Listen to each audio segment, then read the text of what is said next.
This channel does not promote any violent, harmful, or illegal activities. All content provided by this channel is meant for an educational purpose only. Cancer Healer Center, a new beginning. 26-এর ভোটে কি বিজেপির মুখ অগ্নিমিত্রা? এবার অগ্নিমিত্রার পক্ষে banner পড়ল কেষ্টপুরে। ব্যানারে লেখা, বাংলার অসুরক্ষিত মহিলা সমাজ নারী শক্তির রক্ষা কবচ অগ্নিমিত্রাকে চায়। মহিলাদের জন্য অসুরক্ষিত বাংলাকে সুরক্ষিত করে গড়তে 26-এ বাংলার মুখ্য চরিত্রে অগ্নিমিত্রাকে চাই। ব্যানার দেওয়া হয়েছে বাংলার অসুরক্ষিত মহিলা সমাজের নামে।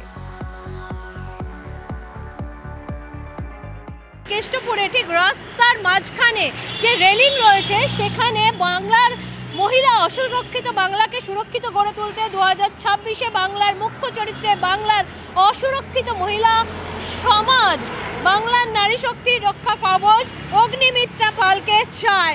অর্থাৎ এই জাতীয় যে পোস্টার পড়েছে তা থেকে জল্পনা, তাহলে কি বাংলার যে বিজেপি রয়েছে তারা একাংশ অগ্নিমিত্রা পালকে তাদের রাজ্য সভাপতি পদে চাইছে? কারণ 2024-এ যেখানে বিধানসভা ভোট, তার প্রধান মুখ রয়েছেন মুখ্যমন্ত্রী মমতা বন্দ্যোপাধ্যায়।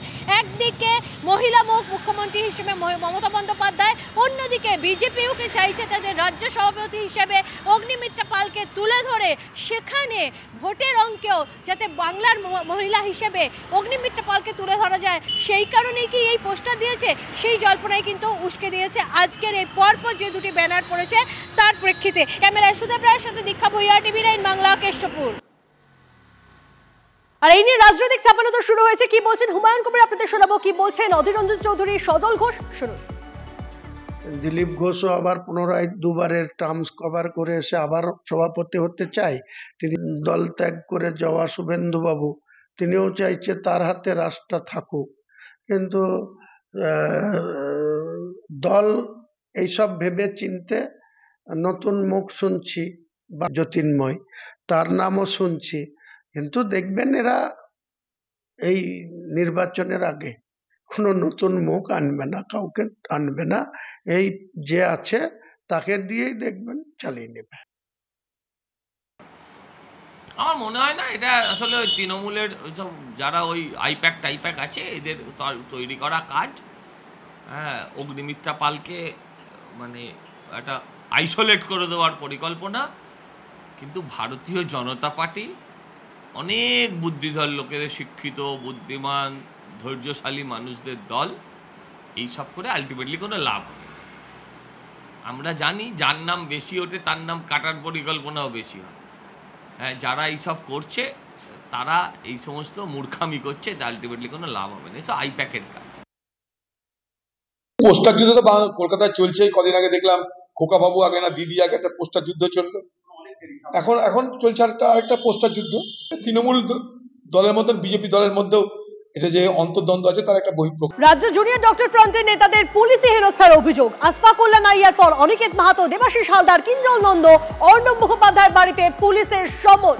আন্দোলনকে দমানোর জন্য রাত বিরেতে পুলিশি হানা বলে অভিযোগ WPJDF এর। প্রতিবাদে আজ বিকেল 4টে বিধাননগর কমিশনারেট চলোর ডাক চিকিৎসক সহ নাগরিক সমাজের প্রতিনিধিদের। অভিযোগের ভিত্তি খতিয়ে না দেখেই FIR দায়েরের জন্য বিধাননগর ACJM আদালতের অনুমতি নিতে পুলিশের আবেদন, দাবি WPJDF নেতৃত্বের। এই ব্যাপারটা গত 1.5 মাস ধরে প্রায় শুরু হয়েছে।